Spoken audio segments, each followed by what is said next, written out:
ఇన్ని text books ఉన్న teachers ఎందుకు? ఐఐటీస్, ఎన్ఐటీస్‌కి అంత ఇంపార్టెన్స్ ఎందుకు?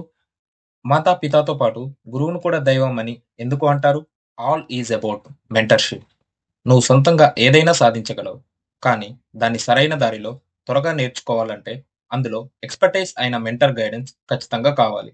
మనకి టెక్స్ట్ బుక్స్ ఉన్నా కూడా టీచర్స్ అవసరం. ఐఐటీస్ అండ్ ఎన్ఐటీస్‌లో ప్రొఫెసర్స్ నాలెడ్జ్ చాలా ఎక్కువగా ఉంటుంది. మెంటర్‌షిప్ గురించి మన రామాయణంలో కూడా గొప్పగా చెప్పారు. రామాయణంలో గురువులు, ఋషులు వచ్చిన ప్రతిసారి కథ ఒక మలుపు తిరుగుతుంది. విశ్వామిత్రుడు తన యాగం తాను చేసుకోగల సమర్థుడే అయినా కూడా రాముడిని వెంట పంపించమని అడుగుతాడు. ఎందుకంటే రావణ సంహారానికి రాముడిని సిద్ధం చేయడానికి. అందుకు కావలసిన జ్ఞానాన్ని, యుద్ధ విద్యలను, అస్త్రాలను, శస్త్రాలను నేర్పించడానికి. అందుకు సంకోచిస్తున్న దశరథునికి వశిష్ఠుడు పంపించమని చెప్పగా రాముడిని విశ్వామిత్రుడితో పాటు పంపిస్తారు. అక్కడే రావణ సంహారానికి శంకుస్థాపన జరిగింది. మీ లైఫ్‌లో కూడా ఇలాంటి మెంటార్ ఎవరో కామెంట్ చేయండి. ట్యాగ్ చేయండి.